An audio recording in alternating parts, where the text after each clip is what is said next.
What's the capital of Brussels? I thought it was Sprouts, no? Yeah, Sprouts. Yeah. Isn't Brussels the capital of Belgium? Yeah, I think that's how Brussels it works. is a city. It's not a country. You little freak. Do you ever go to your favorite IHOP and get your Brussels waffle? I love the Brussels waffle. Can't say I have. What is that? It's much like a Belgian waffle, but it's more centered. You know, it's more bustling. Oh, I see. It's got more mussels and less chocolate. See where we're going? I really want a bowl of mussels, like stat. Some friends were saying that they went to a place that had happy hour mussels, and they brought extra bread without being prompted like the place did. And I was like, this is my kind of place. I imagined your friends bringing the bread when you said that originally. I was like, your friends brought bread the themselves friends brought the because bread. they're stingy with the bread. So they did bring bread to our house when they came over because we got takeout and it was delicious. How are y'all doing? We were just having an informative lesson about the Gros Michel and Cavendish. So what? Okay, I know what the Cavendish is. I do not know what the Gros Michel is. Is that another type of banana? Yeah. Is it one that we eat? It's Big Mike. It was the most popular banana before a root fungus destroyed most of it and made it unable to be commercially cultivated anymore. And it was replaced in everybody's hearts and breakfast tables by the Cavendish. Okay, I get it. So that's why the Gros Michel destroys itself. That's why it becomes extinct. I see. I sent us my brother.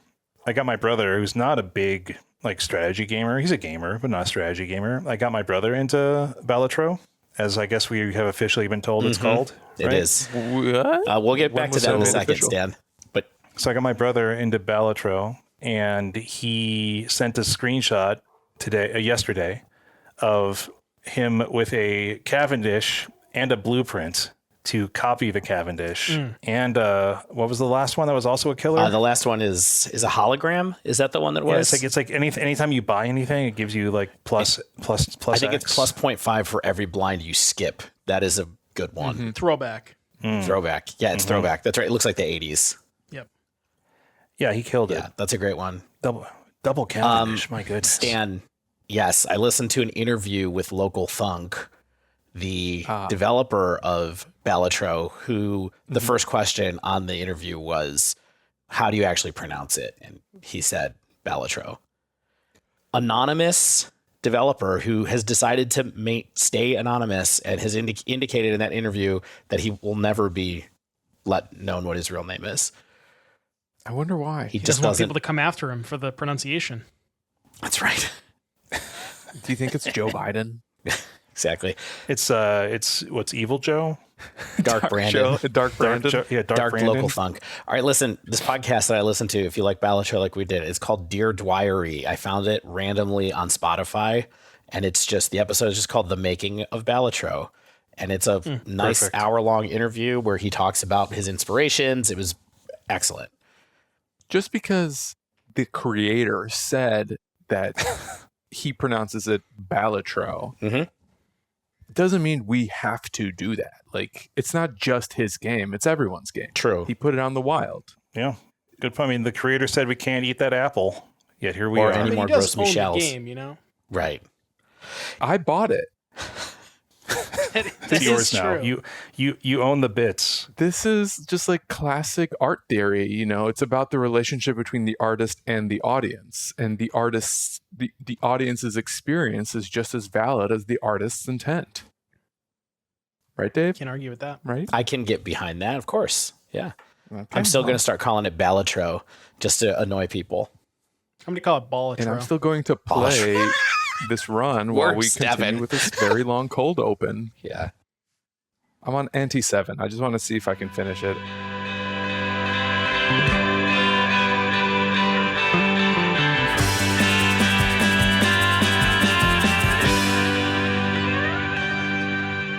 Hello and welcome to episode 275 of The Dive Down, a Magic the Gathering podcast focused on the latest decks, trends, and strategies for the casual spike.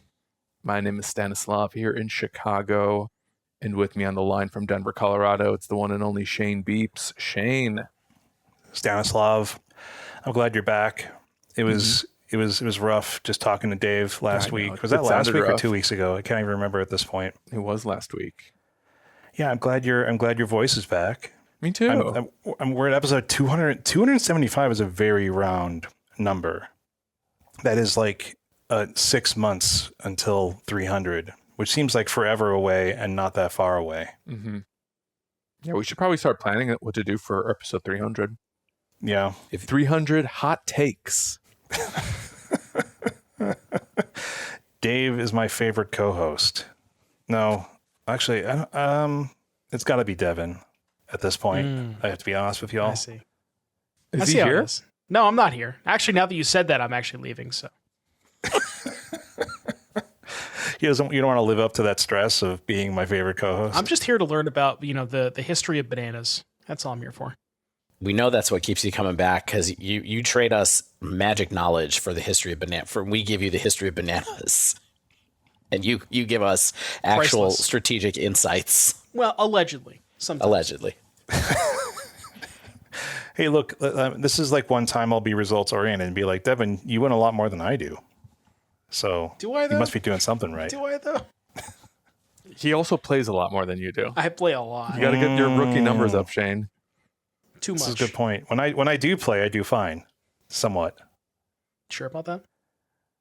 Yeah. So Devin's here with us. Hello. From Massachusetts. Yeah, if Devin is Shane's favorite co-host, David will be my favorite co-host. That's good. That's a good dynamic. I'm very surprised by this, but I appreciate it, Stan. I don't know what to say about the honor. Saying it, but Yeah. See, I knew you couldn't hold the character. You don't have a speech ready? No, but we do have a little bit of something to remind you about, and that is my favorite co-host. Yeah, our favorite fifth co-host of the Dive Down, and that is Heavy Play is a new card gaming accessories brand that will improve your gameplay and your game day. Their playmats, deck boxes, and card sleeves feature enhanced ergonomics, mobility, and protection. And their unique Equip Mag system allows you to magnetically attach dice, bundle decks, and carry your playmat anywhere you need to go. Anytime you're at the LGS, you're at a big tournament, you're at something like NRG Indianapolis, which we're going to talk about this week. The Motor City. Yeah, the Motor City lets you carry stuff around with one hand as you move from table to table. Or if in my case, you start at like table 10 and random pairings and then move down to about table 120 after the first couple of rounds. So big show out for this tournament, Dave. Yeah. Well, hey. Biggest tournament in Magic history. Well, that would be 250 people, so not too bad. So you're in last place in this scenario? That's what I'm saying. Yes, I am. Stan got it. He got it finally. So coming soon to your LGS, or you can shop now at heavyplay.com and use our new code, newish code at this point, the Dive Down 2024 for 10% off your first order. You know we love Heavy Play. We usually have more of a bit around them. This week, we're just giving you the information. Now, before we get into this week's show, we have some announcements to make. More than one? Well, the first one I'd like to just say is, there's no way the man is listening to this, but, our longtime editor, Tanner, has decided to retire from podcasting. We're all giving the salute emoji right now. 07s. We just want to say thank you, Tanner. There's no way in hell you're listening to this podcast right now since you know nothing about Magic and somehow managed to resist Magic's siren-like call for 5 years of listening to us talk about it. I don't know what that says about the content of our show, but thank you, Tanner, I think is all we have to say. Truly appreciated. Good run, baby. Good run. Yeah, but the show will go on because Shane's our new editor. Yeah, I mean, I learned how to do this stuff. I mean, what's funny is, we did this on prehistoric, Audacity for 6 months before we got an editor. You and me, I think, did most of the editing, and I'll tell you what, Audition's a lot better, and faster. So we've only gotten more improved at this. I was like, guys, we got to use a DAW if we're gonna do this, okay? Then nope. I'm using brute force. No undos. So, or single undos. There'll be Shane will be editing with a little peppering of Dave and maybe occasionally Stan as well. Now that we know how to do nonlinear editing without messing things up. I never learned. You never learned. I haven't watched the tutorial. I just let you guys handle it. Devin, look, I made a Google Doc for your reference. That's right. So Okay, we'll pin it. Star Okay. it. Star it. Put it in the star folder. It starred, baby. Dave, what else? What's the other announcement? Yeah, Dave. Yeah, Dave. It's not my announcement to make. It's Stan's announcement. Oh, it's my announcement. Well, good news and bad news. The good news is I'm having another baby. Woo. The bad news What? is it's happening any day now. I don't know how you managed to hide this from us for so long. Yeah. It's kind of weird. It's because we honestly. only talk once a week. And Yeah. Especially because we saw your wife the other month. Yeah. The other month. Other month. February. No. You guys knew. Most of the listeners did not know. The only people who knew about this in the Dive Down Nation were our friends, fans, and patrons who stopped by to say hi at GPMC Pro Tour Chicago. That's right. I spilled the beans there, but it's true. Another one is on the way, and I'll probably take a little bit of time off when he gets here. Maybe not. I don't know. How hard can it be? I've done it once. Yeah, right. It's like I riding know a the bike. Just have the moves. other kid watch him. Yeah, if anything, it's bad news for the firstborn because he's gonna have another thing coming. It's no longer the center of attention. I can confirm, number one, that that's entirely true. And every child deals with that differently. So I'll be very curious and here to help if you need suggestions on that particular problem. Yeah, Dave, take my child. Yeah, sure. If you want. No. You gonna provide some attention to Stan's firstborn? The other thing I was going to say was, you might need this as like a little respite within the week occasionally. Hop on with us for 40 minutes. We'll see how you That's feel. what I'm saying. 40 minutes? Yeah, you can do a half You show. can just if you tag want. out. Oh, okay. That's good. That works too. Yeah. Have your wife jump on the other half. Split the duties. How do you feel about Amulet Titan in today's meta? You're asking my wife in this scenario? Yeah, Correct. Yeah. I'm asking your wife. Yeah. What table number does she have at Dave's hypothetical tournament? 12. Table 12. She's doing yeah. good. Yeah, she's just out of the top 8. Needs good breakers. Devin, Shane, you guys have any announcements? I'm good. I don't have anything to announce. No, I'm good. No, I'm good. Not until later. Can you announce what this week's show is about? On this week's show, we have a little grab bag episode. So we're waiting to Devin's talk doing about the MH3 cards. You asked me to, so I'm doing it. We're talking about the Devin. MH3 Run with it, cards, baby. and the lot of spoilers coming up and a lot of leaks, which we're not going to be discussing those leaks, but there's a lot of spoilers, and we're trying to figure out what does Modern look like up until we have MH3.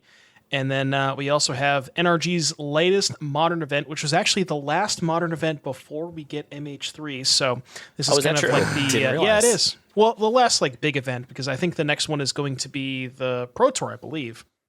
Right. So this is kind of like Really? this is the send off. This is the official MH2 send off. Oh, yes. The Pro Tour will have MH3 cards. Yes. I'm hoping. Yes. Okay, thank goodness. That would be a really bad Pro Tour. Yeah, I can't really. I don't know why they would not do that, but. And then we get a couple interesting decks to check out in Modern and Pioneer. Friend of the show, Everett, aka you probably know him as, I guess, Aspiring Spike. Maybe you've heard of him. He's been brewing a lot with Freestrider Lookout in lands? Question mark. It's been some Land interesting style decks decks. going on. Yeah. Decks that have lands that matter, I guess is what I meant. Yeah, no, I gotcha. Yeah. And then Stan's been playing a little bit with Ensoul in Pioneer. We'll talk about that. And then I have some. Well, I guess I should have put this in the announcement side of things. I have unfortunately joined the dark side, and I am now sleeving up the burbs, the Phoenixes. So we're going to talk about that. Yes. That's good. Of all the surprises we've had this week, this was the biggest surprise when I saw it on Twitter. I was like, Devin is what at this RCQ? Okay. I just mean, I wanna play want the to good cast cards, man. Ancestral Recall. Yeah. I want to cast Recall. And we, Stan, you've also been playing some Limited, so if we have time to talk about that. Yeah, well, I wanted Limited to talk Stan's about it Limited last Corner week. is returned. I was hoping to talk about it last week, but I had to tap out. I've been drafting ever since. I've drafted so many times. I want to tell you guys about my draft decks. The format looks sweet. Please, I can't wait. I haven't done it myself yet, but it looks like a lot of fun. Stan, here's what I have to say. I want you to think about this until we get to your part. Okay. None of us have done any limited with this other than the fact that I played some sealed with you coming out of the box. I want you to think about how you can sell us that we have to go do a draft of this format. The notes are written, Dave. I'm not rewriting my mission statement. Perfect. But always I have will to listen. I will try. Listen. All right, let me get through this housekeeping really fast. We have 2 new citizens of the Dive Down Nation. We've got Grant A and Kale M. Thank you, Grant and Kale, for getting your passport stamped, entering the borders of the Dive Down Nation. KLM is my favorite Dutch airline to take to and from Europe and the Netherlands. And you can you do a full size carry on that? Oh, it is luxurious in KLM. This ain't no Ryanair. True. I was going to say Grant and Kale sounds like the place where I go and buy $25 salads at lunch downtown. Yeah, with like is there like an X and then there's like K A-L-E like, or on the outside of it? Yes. Yeah, exactly. Perfect. All right, we have a Patreon, as you might have supposed from these new citizens, these new patrons. If you want to be like Grant and Kale, you can go to patreon.com/thedivedown. You help keep us going. You get yourself some stuff. You get into the Discord, all that good stuff. We appreciate all of our longtime Patreons. We have a store at thedivedown.com/store. Get yourself some stuff. We have a affiliate in Mana Traders.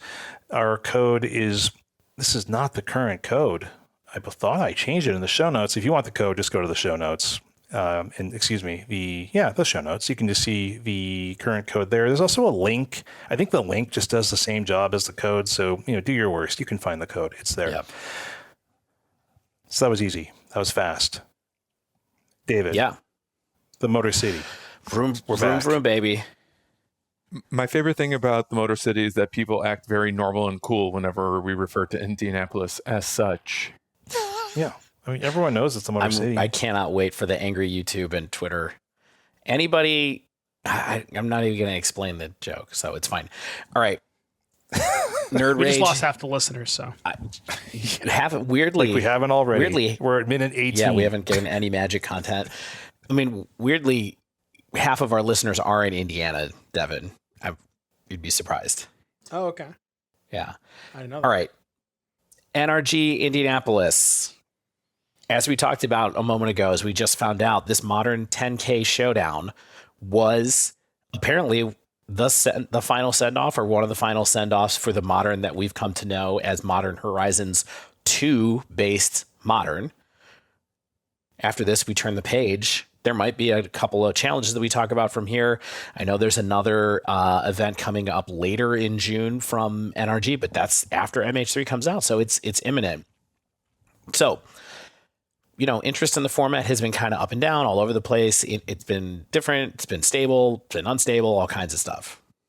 Yeah, I mean, I have to tell you, especially after seeing this particular metagame we're about to talk about, I cannot wait for Modern Horizons 3. I really just want an injection of interesting stuff to talk about, new decks to play. I'm glad that people are able to enjoy playing their old favorites before they might be blown up completely. But I'm so glad that you just gave people a reason to skip the next 20 minutes of content, Shane. You just boiled it down before we get there. I'm glad. After seeing this, I'm glad we're not talking about it. I got to give the executive overview on the first slide. That's Dave. funny. All right. Well, let's give the rest of the executive overview. 235 players showed up to this. And here's the thing. It looks like Melee.gg might have pulled down their metagame breakdowns. They used to have the deck presented by metagame percentages, or at least the module was missing from the page when I went. So let me tell you what your boy Dave did. I pulled every single deck list down. I looked at nearly every single deck list out of these. I removed everybody's fuddy-duddy funny names, normalized them, and tried to provide as accurate of a metagame as I could. I'm sure I still missed a few things here and there. But yeah, did it the old-fashioned way. Broke out the pivot tables. I pulled a Stan and a Shane and taking a look at the meta. So here's what we're going to do. We're going to go through our, inverted pyramid, or actually totally normal pyramid of discussion here. Wait, so nobody played Mono Blue Burn? No, but let me tell you about how many people thought it was really funny that they registered a deck list called Azorius Blitz. It was 10 people, I think, had 10 out of these 235 people had decks that were called Azorius Blitz. Almost all of them were Zoo. So we'll talk about that in a little bit. Do you think that that's the... No, it can't be, because there'd be Obzon before that, like in like some kind of Oh, drop-down. the first one? Yeah, I was thinking the same Yeah, thing. it can't But be. Yeah, something Obzon would be there. Yeah, I don't know. I don't know what's up with that. But anyway, we're going to go through the broad meta, make some observations. We're going to go through the winning record meta. So any deck that had a winning record, there's some things to look at with that, kind of like considering conversion rates. And then we'll quickly go through the top 8 of this tournament. I got pretty tired by that by the time I got to those notes, so the top 8 of this will be short. But here we go. All right. In the count of deck lists for this final MH2, NRG, et cetera, here's what the decks that had more than 10 pilots were. Number 1 and number 2 were tied. They are Zoo and Amulet with 9.8% of the meta each. Like I said, if I hadn't gone through and corrected all of the deck lists, we would not have seen that Zoo was the most registered deck in this tournament. Next up, in the next tier, Scam and Prowess each had 19 pilots apiece. That is combining all Prowess lists, whether it's Izzet, Teamer, or Gruul, into a single category. Yes, I know they have lots of different cards. It's still like the same 95 cards between all of these deck lists, so I'm not going to worry about it. Scam. So Scam, Scam is Scam. That's about 8% of the meta. Golgari Yawgmoth was 15 of the decks, 6.4. Creativity was 13, 5.5. Four-color Omnath was 12%, or 12 of the people at 5.1%, and Azorius Control was 10. So that's the breakdown. And here's what I'm going to say. I'm going to go back through that sample a little bit quickly with kind of high-level notes about what's going on with each one of these. But with Zoo and Amulet, there's not really much to say about these right now. From what I could tell, the lists are very stock. There wasn't a lot of variance among any of these. Mm-hmm. The thing that's interesting is that, the broader sample, I didn't notice anything different about these lists, but also these decks were less played on Magic Online when we looked at it, but it's kind of a rounding error. Any of these top 5 decks, I think, could easily be the top deck played any given weekend. What do you guys think about Zoo and Amulet being here at the top right now? The stickiness of Zoo has been mildly surprising. You know what I mean? Like it's apparently hard to hate out creatures. The large-sized creatures in en masse. Yep.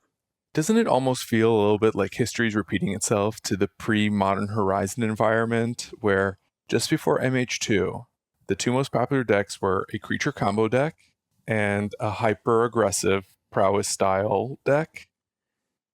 He was Heliod and Prowess. Yep. And now we have a creature combo deck in the form of Amulet Titan, as well as hyper-aggressive decks in the form of Prowess and or Domain Zoo. Yeah.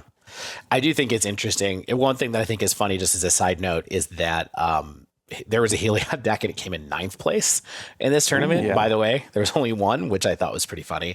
But yeah, we're in this kind of weird... We're definitely in this weird space that we've been for a while. But these 5 decks, I think, I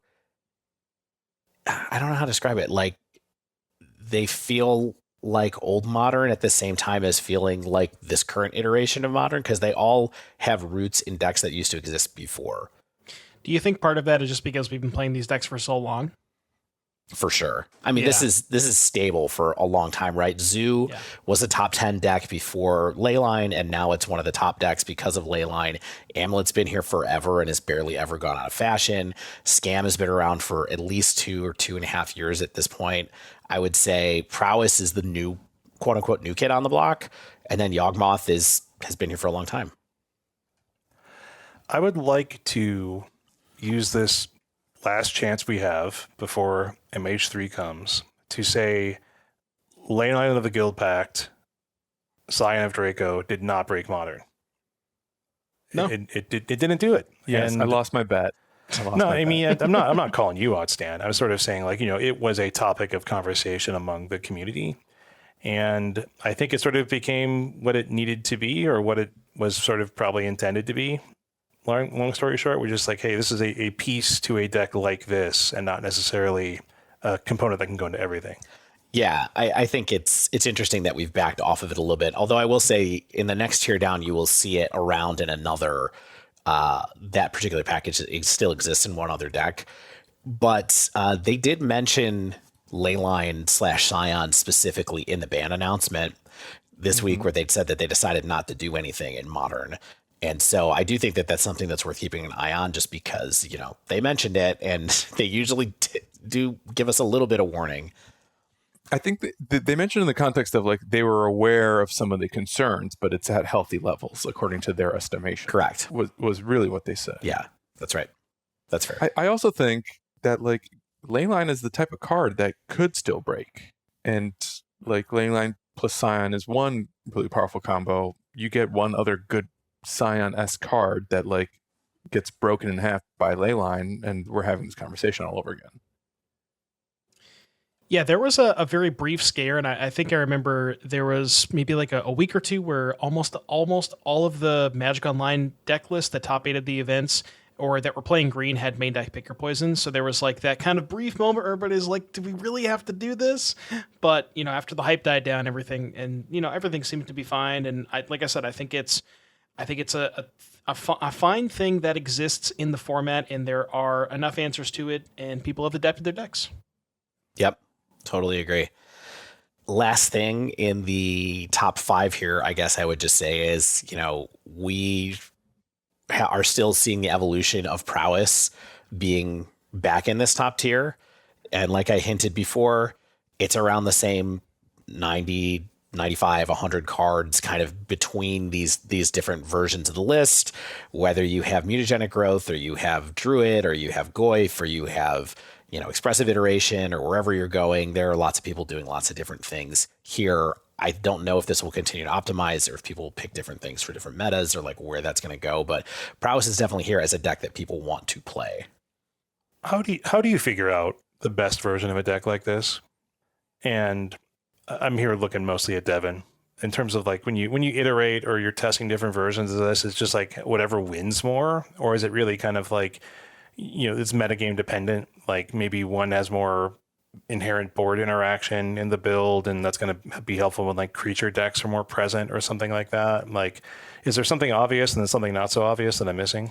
I think it really depends on what sort of angle you're trying to attack from. Like, for example, if you kind of look at them as macro archetypes, the Gruul is much more aggressive than the other flavors because it's playing, mutagenic growths and more cheap spells, sometimes even gut shot.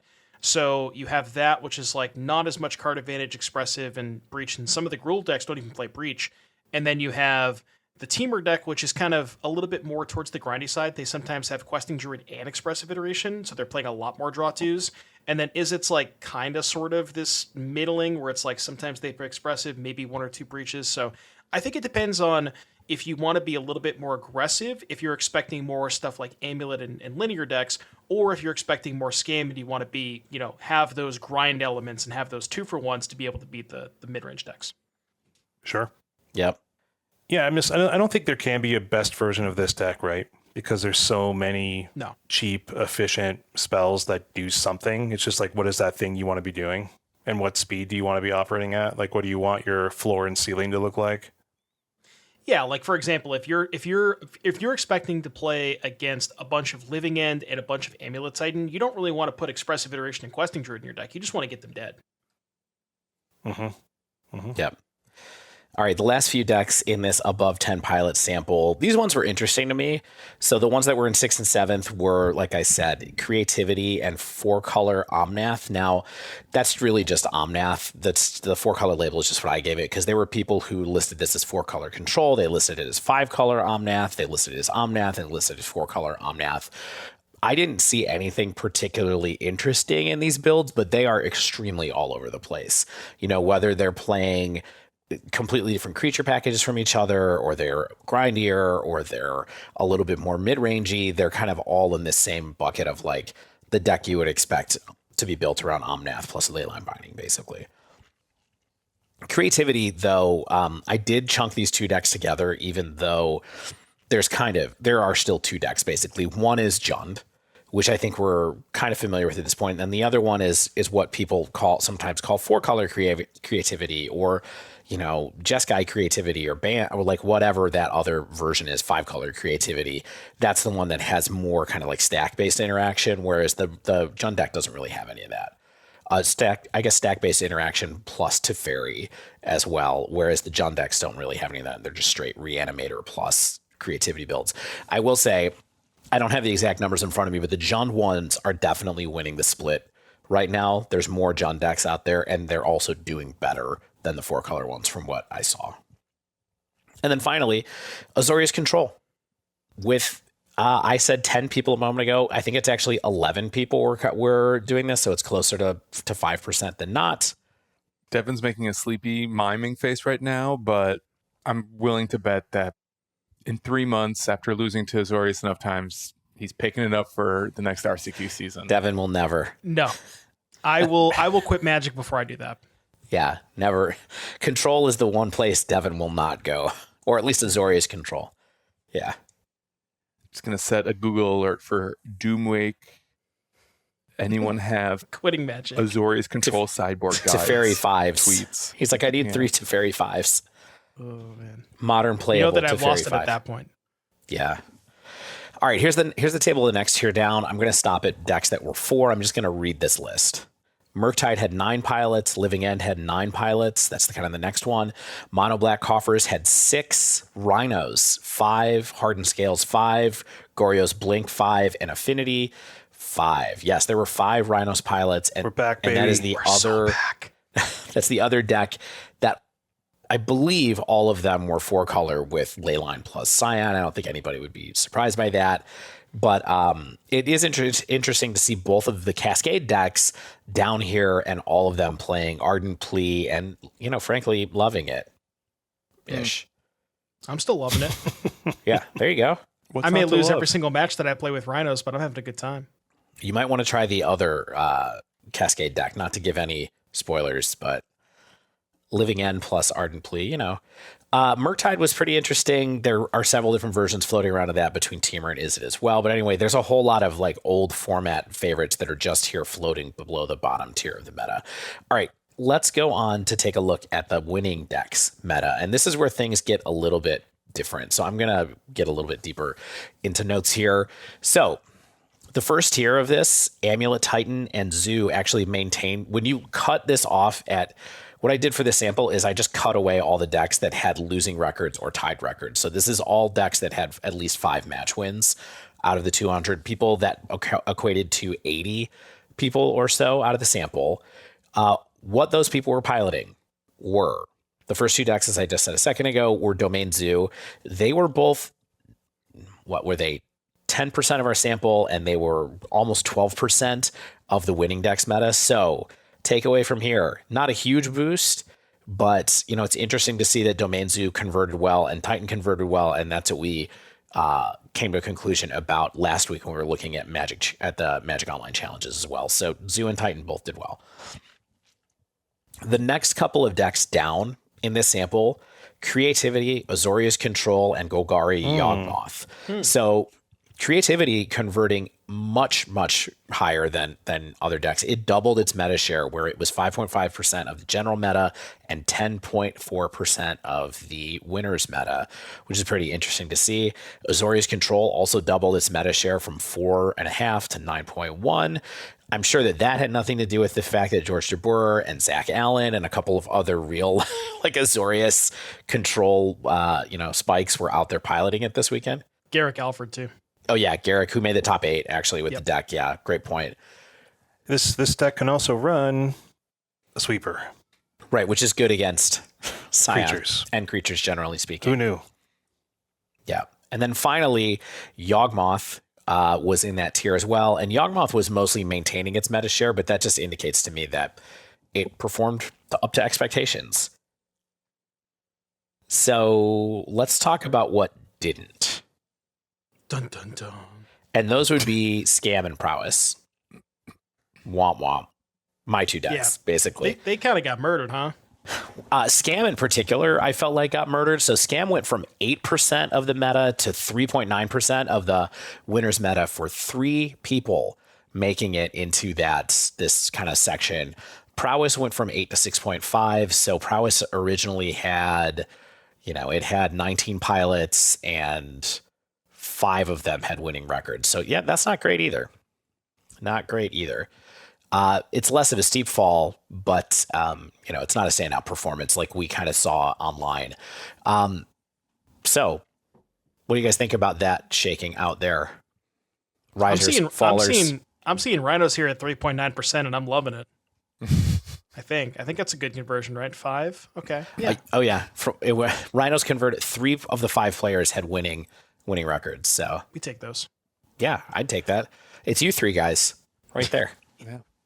The thing that I guess mildly surprises me, and maybe not at this point, but NRGs in the Midwest have typically been a space where like breach style decks have been popular, and we didn't see like a overwhelming performance from the current breachy deck, which I guess would be prowess, right, or classic grinding breach style stuff. This is pretty much like everyone's modern right now.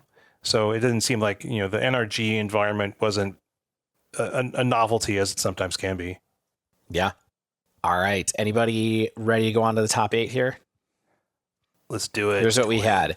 So the event was won by May French on Living End. Now, Living End now is, as I mentioned, it's kind of like Bant at this point in a way, although you still have Grief, you still have Street Wraith, you still have Living End, of course, so you have like 12 black cards in there. But really what we're doing is, we have Ardent Plea and we have Architects of Will to help us kind of like be able to pitch an extra card to Grief. And that's what's happening. Other than that, the deck doesn't look that different to me from before the bans. It's just got some Surveil lands now, which you would expect for these decks. So great job to May. Played against,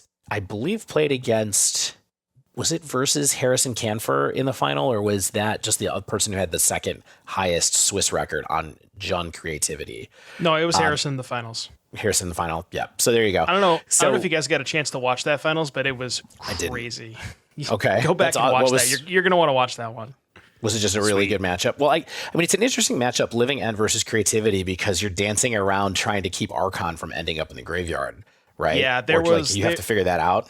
There was a situation where Harrison had discarded, I think, an Archon, a Sundering Titan, and a Terastodon, and May was like, she was just in this position where she had to get as many creatures into her graveyard and then Living End and let Harrison get like all the Terastodon, Sundering Titan. It was such a crazy game. It was fascinating. Nuts. Yeah. Interesting. Nothing too different about Harrison's list from what I saw, other than the fact that there were a couple of Pick Your Poison main, which, as we said, people are doing that quite often. There were 2 players on Yogg. That would be Donnie Wise and Christopher Smith. I didn't see anything new about those particular deck lists. The Prowess list that was in the top 8 was Travis Williams. This was a teamer list that was basically, actually Izzet, like it was labeled teamer, but the only reason it's teamer is because it's got Mutagenic Growth and Pick Your Poison in it, which I basically consider Izzet not even really, like barely a splash. I would say Questing Druids would make me start feeling like it's actually a teamer deck, but there were none here. Christoph Schlom was on Naya Scapeshift. To me, this was maybe the most interesting deck in the top 8. This was it was not a Scapeshift to Light deck. It was it was Wish that would help you with combo cards, and then a whole lot of white interaction in a list that was scape shifting. And I think this is a cool list. I think you should check it out if you get a chance to go back and look at the tournament results. Then we had Valerie Strong on Amulet Titan. This was a pretty normal build of Amulet, which you would expect from Amulet. And finally, Garrick Alford, who Devin mentioned a moment ago, on Azorius Control. So bottom line, how do you feel about looking at this modern format potentially in the rearview mirror? I think it's much like Pearl Jam, something rearview mirror. I don't actually remember the anthem component of rearview mirror. Saw things so much clearer in my rearview mirror. That sounds about right. I just remember him screaming something like that. Rearview mirror. Yeah. Yeah, I'm fine with this kind of being in, we have reached a point where the format is so stable that it's no longer very fun to talk about. I mean, it's been fun to have prowess be like injected into the format, right? And to play some prowess, talk about it last week, get some reps, have some fun. I don't think prowess is likely going to go anywhere. I think it might just have some more tools from MH3, so that's going to be fun. I think it's just time to get an injection of new blood. Famous last word, my friends. That's what I thought when I was playing prowess in the summer of 2021 or whatever. I was like, This deck can never I'll just die. get some new cards in MH2, and turns out not even close. You were just casting your storming entities without a care in the world, and I really now was. they're just collecting dust on the shelf. Yep. I wanted to shout out ninth place. You had mentioned it earlier, Dave, but Celestia Heliod by Mason Grode. I can imagine a world where maybe tiebreakers are a little bit different, and the finals of this event, which is the last event before MH3 comes out, is just Heliod versus Prowess. That would have been the most ridiculous thing ever, Yeah. and I wish we could have seen that. But Yeah. You know what I have to say? I know that we've had a lot of ups and downs with Modern Horizons 2. There's been a lot of controversy, a lot of people annoyed about it. All in, I think I've enjoyed playing with a lot of these cards. I don't feel like I ever got too overexposed to the problems within the format, but my play rate is lower than I know many people's who managed to go out and do a lot of paper tournaments and things like that, have more time to get annoyed with grief than I did. But, when I think about the first deck I tried after Modern Horizons 2 came out, which was red-black mid-range, like it was a list that I got from Spike, and I got a trophy with it at the time, and I was like, this is Ragavan's amazing. Douthie Voidwalker's amazing. And everything that happened between now and then, it's been fun. Was that the Rakdos Rock deck? Yeah, it was just Rakdos Rock. Yeah. I mean, it had Luris, so it was like that whole era. Yeah, known okay Magic card. Yeah. The first deck that I played when Modern Horizons 2 came out had Bartered Cow in it. Remember that card? Did it really? Were you fooding? Oh man, Bartered Cow. Yeah, it was like the Vengevine, Bartered Cow, Asmo. You would use Bartered Cow, discard the cookbook to make a food, and then play the Asmo, but you would get the food off the cow. The Asmo would trigger Vengevine and all that stuff. I missed that deck.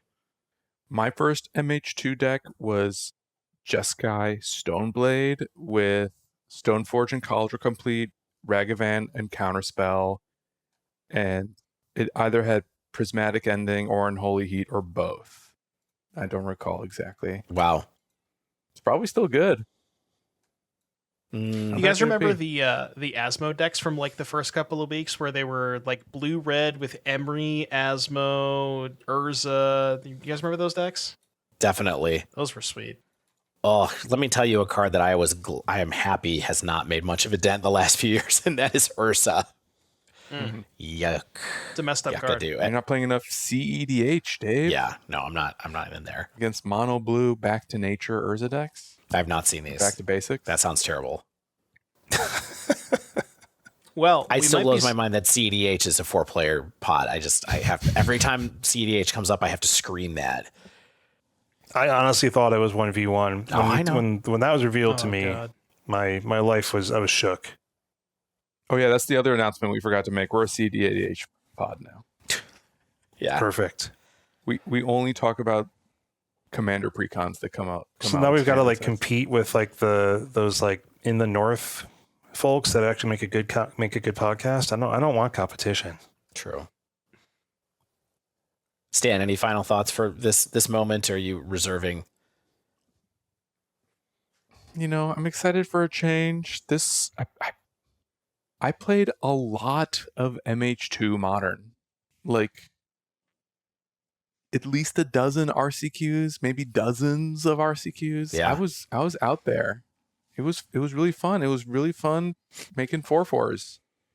And I think maybe, what I really am afraid of with MH3?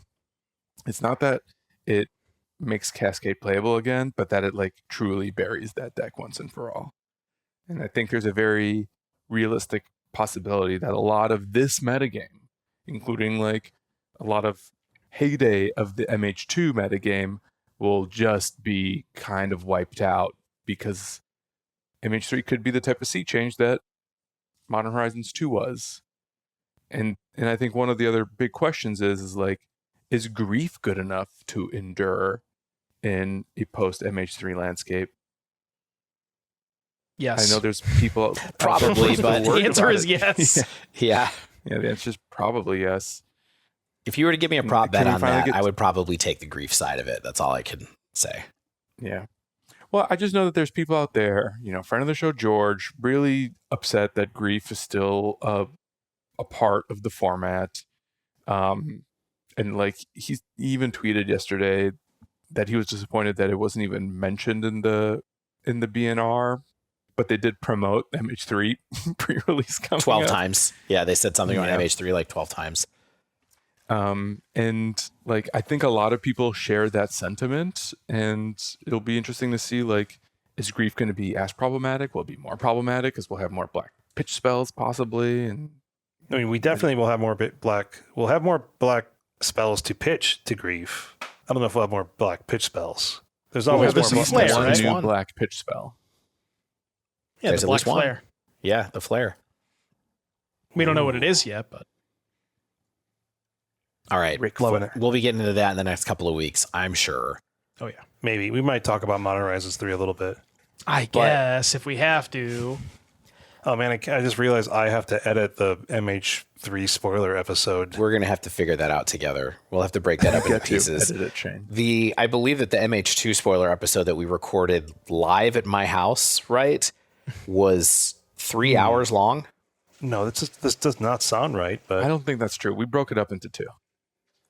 Okay. I'm pretty sure we've we did always one of them done with two. Evar, because I remember like going back and listening Yes. to that part of it. Yeah. At least. Yeah. all right, Dave, we've talked about the boring decks. Can we talk about some cool decks? Cool Decks It's Inc. time for Cool Decks Inc. I think this is like a grab bag. I've been talking for a while. I would like to open it up to Stan or Devin to talk about what they've been up to. All right. So why don't we do it this way? Let's start with Pioneer. Devin, tell us what happened. How have you ended up Who hurt walking this you? path? I don't know, man. Look, I play a lot of different decks on my stream, and every single time I play against Phoenix, it's just the same experience of the game's going well. I'm kind of keeping up with them a little bit, and then we're just exchanging cards, and they just draw treasure cruise, and it's just I want to feel that for myself. Okay. Stockholm Syndrome. Noun. Feeling of trust or affection felt in many cases of kidnapping or hostage taking by a victim toward a captor. And there's a picture of Devin right here riding an Arclight Phoenix into Yeah, the I'm sunset. I've been kidnapped by this little side duck next to me. He's actually holding me hostage right now. So It's funny, like on the web stream, it's kind of like a orange, yellow, pixelated blob, and I was like, that has to be Psyduck. I hope it's not just some weird rubber ducky type thing, but I appreciate it for what it is now. So yeah, as Dave alluded to, I did finally cave in and decide to play the quote-unquote good cards after spending a couple of weeks playing some various slick shot decks. I played a little bit of Boros, a little Gruul, a little Heroic, and I don't know, I just couldn't really find something that kind of stuck out to me. And the list that I played was pretty relatively stock, except for a couple of cards that I cannot seem to get away from. I don't know what it is. This card is glued to my deck list. I played 2 copies of Prof's Eidetic Memory, which is a card that I have been quite a fan of in Standard, at least, and actually makes a lot of sense in this deck. You have a lot of just cantrips, consider an opt, draw extra cards. Treasure Cruise is also busted with this card, where you can get into spots where you play Profs and Cruise in the same turn, and you get 4 counters on a creature. What's also really nice is that you have Picklock Prankster. The body on that card has Vigilance. So just putting counters on a 1/3 flying Vigilance gets, especially with a Cruise, just kind of gets out of control. And it gives you, the most important thing that it does is it gives you ways to attack in the post-board games when they have Graveyard Hate. Which you have a lot of in the sideboard, but it's kind of like a way to mitigate that in the main deck as well and make your sideboard patterns a little bit better. Yeah, that's what I was going to say, is that it's about making the sideboard patterns that were okay before, like, oh my God, I'm off of my plan A, so I'm going to try to make it work. Now you have something that's kind of powerful that was kind of a good card anyway, that just makes it work. Right.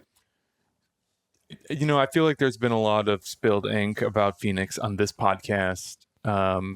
This deck has been around for over 5 years in some form in different formats. 3 formats by my count. Maybe 4 in Legacy, I don't know. Is there anything that maybe you've learned that was like surprising or intuitive as you started mastering this deck yourself that you had to adjust your thinking from game 1 to game 100 with it? Well, I wouldn't say mastered yet. I've only played one RCQ. I played an RCQ in a couple leagues. I played one challenge with it too. But so it's funny because the reason that I kind of never started playing this deck is because I was always under the impression that it was extremely difficult to pilot in terms of like maximizing percentages on which cantrips you cast in which order, when to shock to hold up, a removal spell, what lands to play, because you need to make sure that with Temporal Trespass, you need triple blue. So you really don't want to be playing a pathway on red if you can avoid it. So sometimes you want to shock instead of doing that. And there's like all these little things to think about.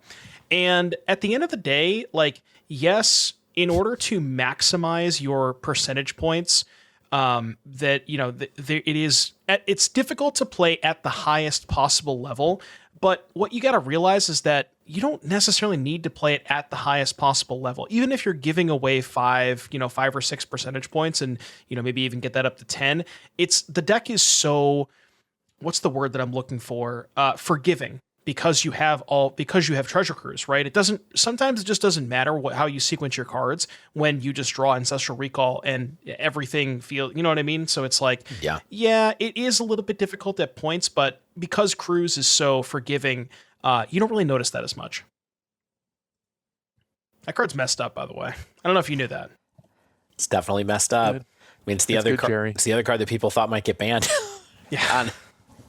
On this week's announcement. It's good. It's good and fine and normal. Yeah, fine and normal. Treasure Cruise is the Motor City of Pioneer cards. Oh boy, we're going there again. One thing that I did want to bring up the Motor City. One thing that I did want to bring up that I noticed when I was playing out the games is a lot of people have this kind of preconceived notion that, my Phoenix matchup is bad. I'll just play a bunch of unlicensed Hearses and I'll mulligan to Leyline of the Void. And if you look at the sideboard, like in most Phoenix decks, some people actually play of like 3 Young Pyromancer and 3 Crackling Drake. And to be quite honest with you, in post-board games, when you have 3 Pyromancer, 3 Crackling Drake, 2 Profs, Picklock, or I guess Ledger Shredder is the actual thread. But you see where I'm going with this. You just have plenty of ways to put a lot of pressure on your opponent that don't care about the graveyard hate. And a lot of times your opponents will, like, I guess maybe the more experienced players won't do this because they'll know about the sideboard plans, but maybe some more inexperienced players will more aggressively mulligan to graveyard hate, especially if they haven't played the matchup in post-board games before.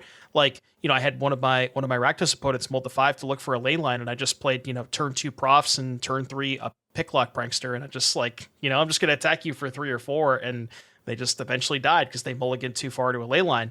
And I feel like that does happen quite a bit in the post-board games with this deck, which is nice.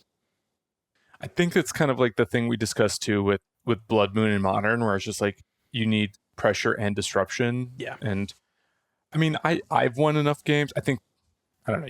Surely you've won some games against Phoenix with an unlicensed Hearse. Like, you have to play it because it can be so effective. And if they don't have that alternate threat, like, it'll either lock them out or really just like slow them down long enough that you can get under them. But I think you're right. Sure. That, like, they have ways to beat it still, and it's not lights out. It's not a lock piece.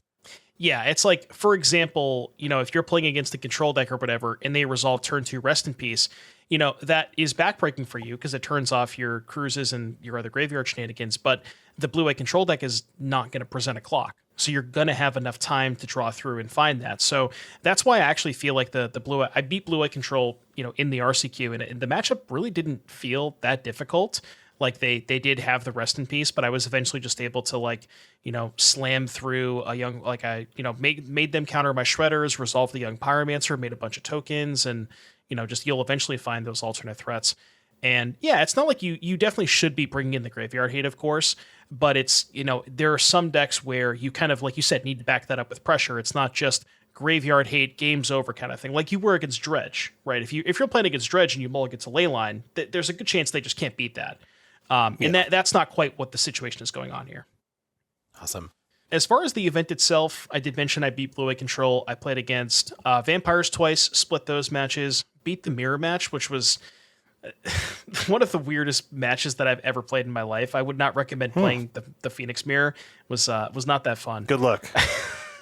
We finished 2 games, and I think we finished with like 5 minutes on the clock. So sucks so bad. It's one of the main reasons why I all but refuse to play it at a competitive paper event. It's just because you're a room full of Phoenix mirrors is my personal hell. The games just don't end. It's just impossible for them to finish.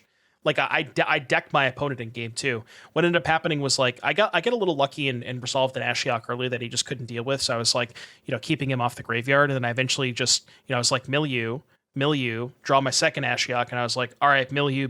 And then just play my second Ashiok and he just couldn't win. So it was it was some weird stuff. And then I got destroyed by Lotus Field. I think that's maybe that honestly is probably the main reason why less people play Phoenix than they probably should, is just because that matchup is close to unwinnable for Phoenix. So yeah, need to play more Ashioks for that matchup, I guess.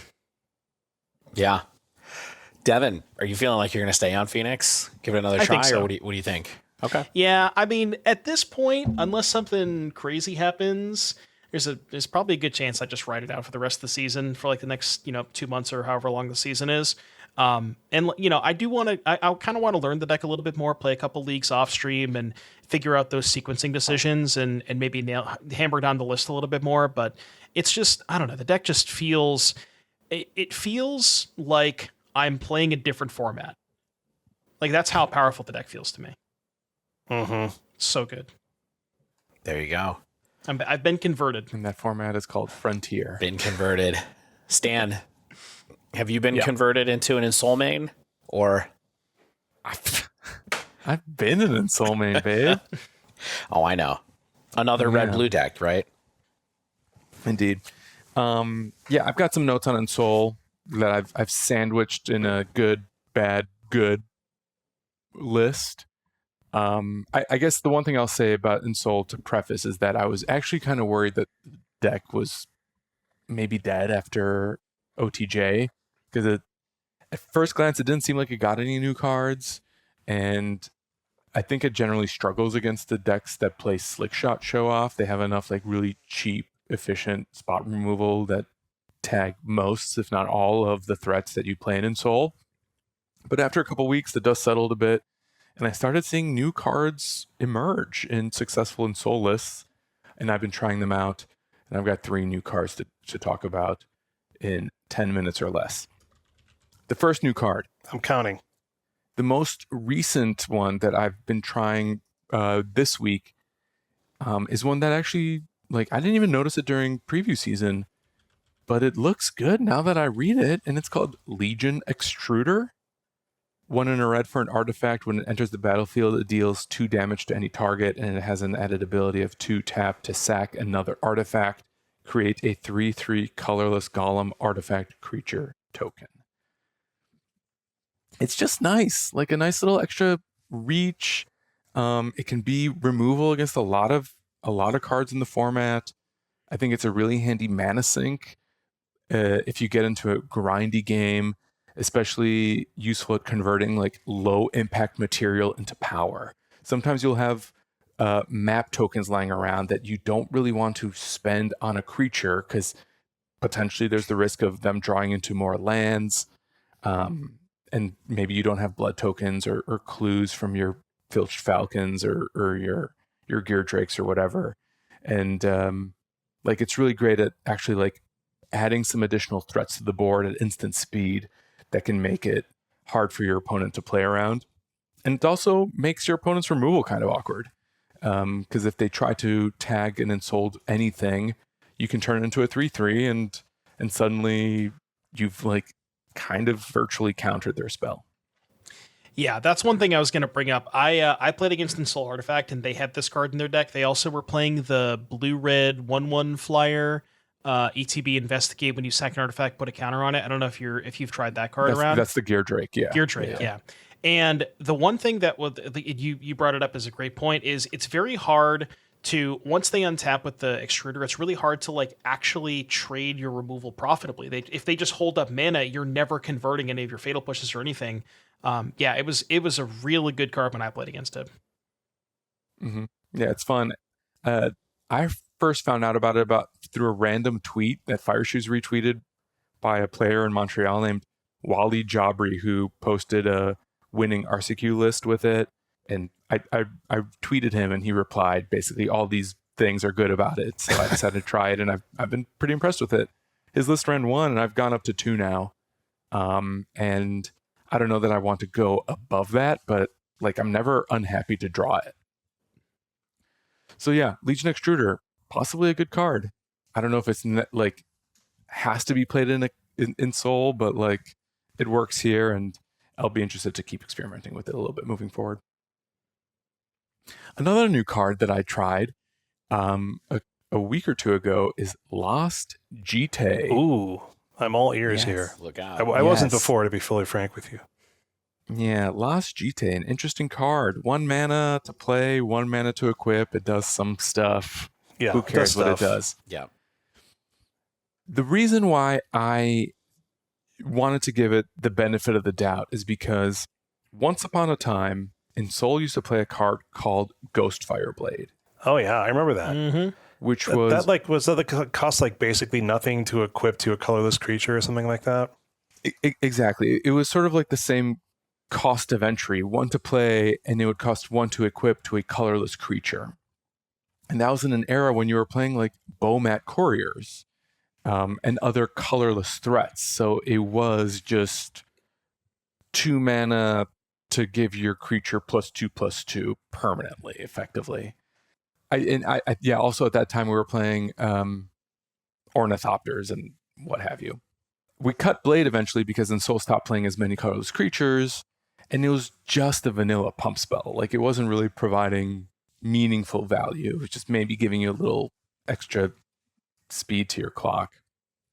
GT, on the other hand, in theory, offers more diverse value, though I think it has a very important downside, which is it doesn't do anything until you connect, and you have to connect.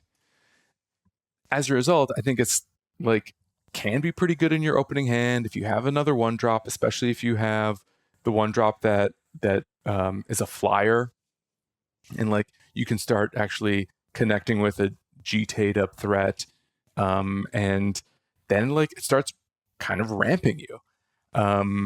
One of the coolest lines that I found early on, I think in the first game that I had it, was I had it in my opening hand with 2 1-drops and 2 lands. So I played a 1-drop on turn 2. I played a second land, played GT, used the second land to equip it to the flyer, connected with the flyer, untap a land, play a second threat. So it's like, wow, turn 2, you have 2 threats and a GT on the board. And it's equipped. Yeah. You're cooking then. But remember I mentioned my sandwich was good, bad, good. Right. I think this is the bad card. This is the mayo. I love mayo. Don't complain, mayo. It's the crunchy tomato that doesn't have enough flavor. Crunchy tomato. I really liked GT when it did its thing, but the problem ultimately comes down to is that it doesn't feel like it improves matchups, and like the ceiling isn't even that high to begin with. And the fact that like you have to connect for it to do actually anything makes it feel like a little bit of a liability. Yeah. It seems like the quintessential win more card, where it's like if you're already attacking with your creature and you have spells to cast with the plus, you know what I mean? It's like if you're already in these situations, then you should already maybe just be winning anyways. Yeah. Maybe like if you find another replacement for like Voldaren Epicure, or like have more of a flyer heavy Ensoul deck at some point, like maybe it's worth revisiting. But in Ensoul's current iteration, I don't think GT is the answer for anyone's problem. I mean, aren't you just playing like Curious Obsession at that point, maybe? Or I don't know, maybe the damage that it can do, or I don't know. Yeah. Curious Obsession. That's a thought. It's a good card. Good card. That's a good card. So, Stan, you did have a card in the rest of your notes that I wanted to ask you about, and that is Magebane Lizard, which is a generic and a red for a 1/4 from OTJ, and it says, whenever a player casts a non-creature spell, Magebane Lizard deals damage to that player equal to the number of non-creature spells they've cast this turn. Seems pretty good. A new sideboard card has entered the format. Oh. I think. Yeah. Okay. This is actually from that same Canadian player who won the RCQ with Legion Extruder. Had some of these in the sideboard, and I was like, let's try it out. And it was really impressive where it mattered. Yeah. And here's what I found. 4 toughness is like hard to kill for a lot of red-based removal decks. And it just so happens that the most popular deck in the format uses only red-based removal and casts a lot of spells. So I was bringing it in aggressively against my Phoenix opponents. And yeah, Devin's holding up a Fiery Impulse. Yeah. No good. Even that, best case scenario, it only deals 3. No good. Only deals 3. You're going to have to spend 2 of those. What I if thought I it don't was want like, to? Yeah, well, you're going to have to, David. Okay. Your hands are tied. Poor it does Dave. damage just by sitting around. It creates false tempo. I think if people are respecting it, and can sometimes put the Phoenix player especially into this awkward position where like they don't want to do too much damage to themselves and go off, so they're like really slow rolling it, playing a much more controlling like strategy instead of perhaps going like investing into Phoenixes earlier on. If it's just like a small Phoenix line and not a big one. I found that it was actually pretty good against Lotus too, because the Lotus player, like maybe they're not storming off the way the Phoenix player is, but they're casting enough non-creature spells that just this sitting around is a nice way to still pressure them if they played like a turn 1 Arboreal Grazer, which can be like a really great roadblock against an otherwise like small threat, even if that threat's a flyer. And I'll add the note here that I did try bringing it in against Quint combo, because I thought like, wait, they're playing a bunch of spells in one turn. Turns out they're discovering into creature, so it actually does nothing. So that Yeah, I don't want to do that. It was a bad sideboard choice, but sometimes you have to learn from your mistakes. Yeah, Magebane Lizard. What's really nice about the card against Lotus, I didn't mean to interrupt you, but because your deck deals damage in chunks of 5, if you just hit them for like 5 twice, they might not even be able to go off through the Magebane Lizard if they're at 10, you know? Yeah. Wow. I like it.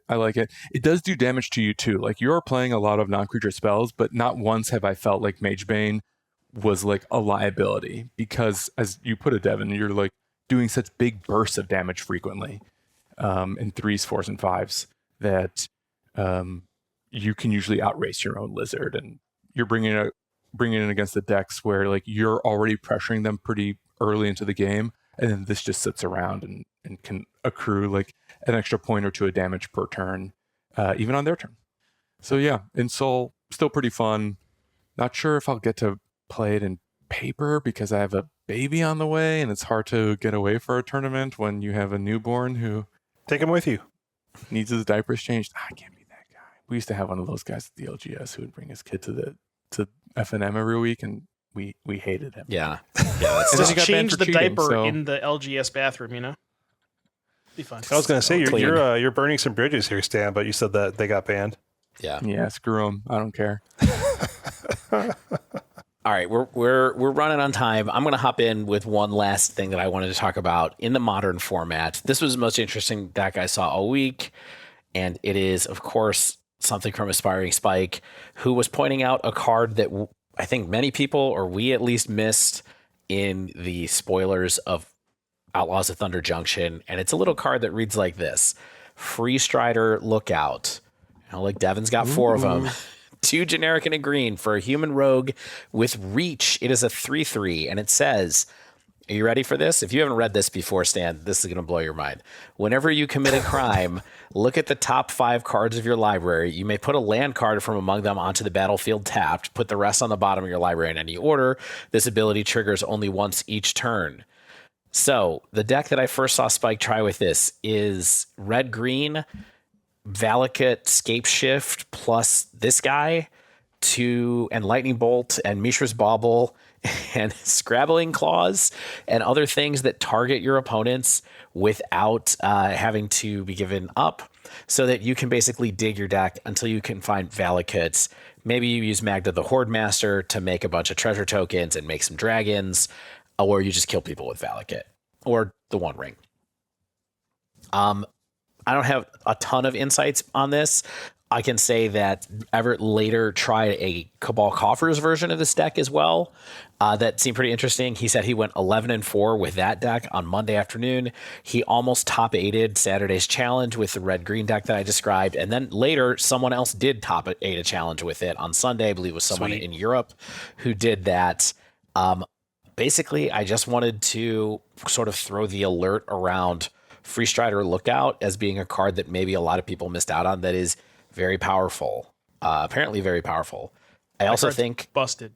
Devin's been playing it too. Yes, that's what I was going to say. Yeah, I played it all day in Pioneer today, and oh my god, that card is insane. So sick. Yeah, I mean, this is just one of those cards that sort of makes you have a deck where you're like, you have your cake and you get to eat it too, right? Like you're doing what a deck wants to do, which is commit crimes. This is something I think we talked about when we went over the mechanic in the first place, right? Which is like, you want to be doing stuff like this. You want to be committing crimes.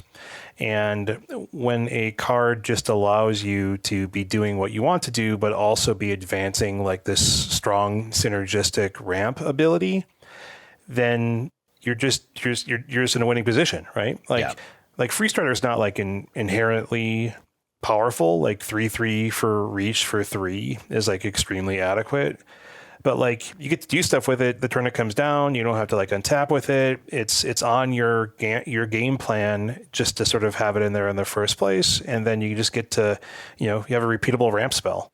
I think one thing that's important about the body on Lookout is that it blocks Slick Shot, was what I was going to say. And that seemed to be something that was worth mentioning and kind of important in a way that you can use it to do your plan to dig up lands, and then also occasionally throw it in front of a threat that's going to kill you if you're screwing around too much. Mm-hmm. And so the reach, I think, can be kind of important. But yeah, it's super interesting when you start looking at this deck and think about, if it only triggers once each turn, then I guess what I could do is bobble on my turn and then lightning bolt on their turn, and all of a sudden, you're making 2 tokens with Magda, or you're getting 2 lands ramped out with Freestrider. And even if you're not hitting your payoffs, Devin, maybe you can attest to this, like you're just getting more lands in play, so you can do more things with mana because you're basically getting to like rampant growth over and over again for the cost of a lightning bolt. Yeah, I mean, when I played it today, I found out that Scrabbling Claws was also legal in Pioneer. Apparently it got reprinted in some Ravnica set or whatever. So I played a lot with it today. And yeah, I didn't really have like a ton of payoffs. I was just hitting like maybe a couple creature lands, like a lot of Field of Ruin, Sunken Citadels. And like that, the nice thing is the Lookout kind of fuels itself with field, because you find a field and the field triggers the Lookout the next turn. So it's like self-fulfilling in that way. Yeah, that card it's a lot. Yeah. So don't have to go super deep on this, but I would say keep an eye out for Freestriders that you may have opened, or just keep an eye out for, this card showing up, because I think it's actually very good now that I've read it, which I hadn't done before. Yeah, I missed that one of the spoilers too. All right. Last thing. You guys want to hear about drafting? You're going to tell us. Of course I do. We're going to go to Stan's Limited Corner. If people don't want to hear about Limited, they can turn it off now, but why would you? Why would you? We didn't get any hate mail about Survivor last week, so, Oh, man. Well, maybe we can do that in the after show. I do have thoughts there, too. OTJ Limited kicks butt, y'all. It's really good. It's a really great draft format. And if you're the type of person who just like drafts casually, like I think you should absolutely give this a try if you like drafting at all. And I have 3 observations from a great draft set. All That right. I've drafted 10 to 20 times by now. Let's hear it. This format is really powerful. It is a high power draft environment. I've had mana drain cast against me. It's in the vintage queue. Not mana drain. I saw overwhelming forces cast at the Pro Tour. Yeah. Jiminy Jillikers. People are complaining And I about that think- one. That's a good one. Yeah, and it's not only just like the individual cards being like super powerful, because you have like 30 bonus sheets in this set. You have also a higher likelihood of like opening high impact mythics and rares. So there's like instances where you end up drafting like a really good rare that you don't even play because it's not on color, and you drafted better rares that like support your strategy a little bit more. And I think on the surface, when we've had like high power sets in standard draft environments before, they ended up being very bomby formats. But I also think that the overall power level here is high enough that relatively few games are defined by game-breaking bombs, because the power level is just kind of like high across the board, and people are drafting more good cards at every table rather than like it being like 1 or 2 packs having the bombs, and if you picked it, you got lucky there. And I think also really importantly along those lines of both like cards being bomby and we have all these bonus sheets, is that the prosperity sheet specifically is all crimes, which means the games are very, very interactive as well. So while yes, like you may play an opposing bomb, there's a good chance that you have and probably should have drafted like good crimes along the way, so that it's harder for people to run away with the game because removal is abundant and counter magic is abundant too.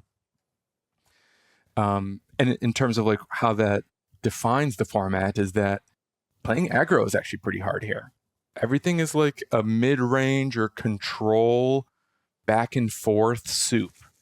Though I don't think the games go that long in my experience. I am playing on Arena, so things tend to be snappier, but even so, like the threats are good and the interaction is good. So you don't end up in like low impact morass. You kind of end up in high impact, high interaction. Decisions really matter. Someone outplays you, and then they actually like get across the finish line. So that's one of the first things that I found that makes it really fun. Like the cards are good and everyone has access to good cards. The second thing that I think is a little harder to define, but it's a vibe that I keep encountering that I'd love to talk about, which is you don't have to play archetypes, but they are there if you want to. Perhaps... Tell me more about this. Yes.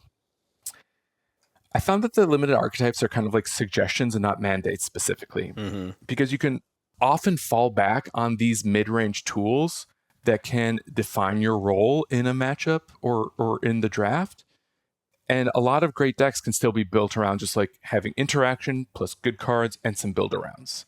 So yes, like there's a green-white mounts deck and it's very good. Some say it's the best deck in the format. But you can still play like really good green-white cards without having to play the mounts deck specifically. Or you can play like mounts in a more controlling shell, or throw mounts in just like about any other deck and not necessarily be pigeonholed into the mounts deck specifically. Yeah, I was going to ask, does this mean that the payoffs for the decks aren't necessarily like sort of all in or like high variance? Like there isn't really a payoff for the mount stack other than mounts being good. Like there isn't some uncommon that you have to get where all of a sudden all my mounts are awesome because it makes mounting cost 2 less or something weird like that. It's both. Like there are mount payoffs that might push you into the mounts deck, but there's enough mounts that are also just good on rate that like it doesn't necessarily hurt to put them in your deck because they're not vehicles. Like they do a thing. They can be creatures too. Right. And then like if you play a summon sickness creature with a mount on the board, like suddenly your mount actually gets a bit better as well. So they like provide like almost like added modal value. Right. when you play with them. But this goes for like other colors. Like this isn't just about mounts. Like I'm really liking playing blue-white control right now, and like literal draw go. There's like a sub theme within the format of like if you didn't cast a spell on your turn, you get some kind of benefit. Right. Mm-hmm. But blue-white isn't only a control deck. Like you can build a blue-white tempo deck as well. There's a black-green graveyard deck, but you can also play black-green as just like Jund stuff and not necessarily be too focused on the graveyard. And the list goes on. So yeah, I feel like this is one of those formats where having knowledge of the format and the archetypes certainly does help. But if you can just evaluate cards really well and sort of like recognize that this is good interaction, this is a good threat, this is a good curve, you can actually just like build a good deck and more or less ignore the archetypes that don't fall into your lap along the way. Do you typically prefer like an archetype heavy draft format, or is it just kind of all about vibes? Like, you know, archetypes are cool when they exist, or yeah, and if they don't, like, yeah, it's fine. It's just all about the cards that are available, the decks, the type of decks you can play. I don't think I play quite enough limited to specifically define what I like about the format. But you know what you like, and it's this. You know when you see it. Just vibes. Because I like Ravnica sets. I like when things are on rails sometimes too. If the archetypes that they make are fun. Yeah, but sometimes those payoffs are so good that you are, or the way the format is structured is so punishing if you go off you're book. so on rails. Like, yeah, and you know, in Guilds of Ravnica, you can't, or any Ravnica set, you can't draft the off-color guilds really, because there's no gold cards and there's no payoffs for being in those. And so I do prefer ones where it's sort of like they're suggestions and not mandates, requirements, basically. Yeah. My last suggestion, the final point, is that green is really good. Yeah, I've heard it It's acknowledged that green is basically the best color, right? And that I believe Paul Cheon on Limited Resources this week, because I did happen to listen to Limited Resources for the first time in a little bit, said that it's green followed by black or white in that combination, and that even black-white is quite good. It's true. The Abzan colors are really good. And it's also true that the Izzet colors are worse. However, this isn't a battle for Zendikar, showing my age a little bit. Like that's kind of my touch point where you had a color, in that case it was actually green, where it's just like undraftable. Truly. I don't think that's the case here. And I've heard Lords of Limited make the case that like even though Izzet is the worst color combination, you can still draft a good Izzet deck. And I think what I've seen in some data is that green is at the top, maybe blue is at the bottom, and there is a noticeable delta between those two colors. But as you go down the ladder of the 5 colors, the delta between each step on the ladder isn't actually that wide. So like it goes from green to black to white, onward and upward, but it's not like you have to play green or you're like taking a huge L by drafting something else. It just so happens that green is really good because the creatures are really good, and like having big creatures is pretty important. And they kind of clog up the board. And as a result, I think a lot of people have found as the format has evolved is that because these green creatures are really good, having flyers to get above them is really good. And then what's happened now is that like reach creatures are getting a lot better, and people are playing like stupid spiders just to be able to like block or deal with flyers. And there's been, I think, some interesting evolution in this format, as all limited formats have. But still, green remains good. If you're gonna draft just because I suggested it, like keep an eye out for the good green cards. You kind of can't go wrong by picking those, and you can essentially pair it with any other color, especially like if the uncommons guide you along the way. And then my bonus take is really just kind of like a general observation about the state of Magic through the lens of this format, and that's whether this crime mechanic, especially being pretty good in Magic, if it's kind of a signal of MTG's overall moral decline, and if we need like a Law and Order set to kind of like bring us back to course and set this game right once and for all. I really think we're going to have to answer questions like that and many others on next week's episode of the Dive Down. Does that wrap up this week's show? Stan, thank you for taking us to Stan's Limited Corner. Yes. I would definitely love to get out for a draft, get the crew together here in Chicago, or just hop on Arena and try it. I like the crime mechanic. I like plot a lot, which we didn't talk about too much. And some of those cards are quite good, but not as good in Limited, I guess. But there's lots of stuff in here to like. But yes, I think this does wrap up this week's show. My friends, I just realized next week we're not really even going to have MH3 spoilers to talk about. I'm so bummed. Are you sure? Oh no. Yeah, they basically start on the 21st. Was that Tuesday? I can't believe this. I mean, we might have something. 21st is enough. Tuesday, so. I mean, we'll have something, but they start in earnest on like the 22nd. Yeah, I guess the tricky thing is we do like full set reviews for Modern Horizons, so like, Do we just wait? We're gonna have to. We're gonna have to do one more week where we figure out what to talk about. That's not MH3. We'll figure something out. We always do. We have for 5.5 years. We could talk about Bellatra. Just for a full episode. It's Balatro. Oh, right. Okay. I'll see myself out. Stan, get us out of here. happy to. If you haven't yet, make sure you subscribe to our podcast. Get the latest episodes as soon as they come out. And if you use Apple Podcasts, please leave us a rating and review. You can do that on Spotify as well. You can submit a question to our podcast at The Dive Down, all one word, on Twitter, or email thedivedown@gmail.com on whatever email provider you use. If you'd like to support our show, you can join our Patreon at patreon.com/thedivedown. You can check out our store at thedivedown.com/store. You can support Devin at twitch.tv/Doomwake. Doom is spelled with zeros. It's above his head. It's on the marquee. Gotta put some lines through those zeros so people know that they're zeros and not O's. Because I'm sure they keep making the mistake. If they don't know by now, Stan, then you haven't been doing your job. And I'll keep reminding them just in case. Head over to heavyplay.com to get some incredible deck and dice boxes and playmats featuring the Equip Mag system. If you use promo code TheDiveDown2024, you'll get 10% off your first order at heavyplay.com. Also, shout out to Mana Traders for sponsoring the Dive Down. Use promo code TheDiveDown _. Is it K4L still? Just check the show notes, everybody. Well, let's hope the show notes are up to date. Let's say it's the Dive Down _K4L. If you're still listening, and this is the call to action that finally seals the deal. We have a code. It gets you 10% off your first 2 months of renting Magic Online cards. Use it. As always, special thanks to the bands Nowhere and Spaceblood for letting us use their music.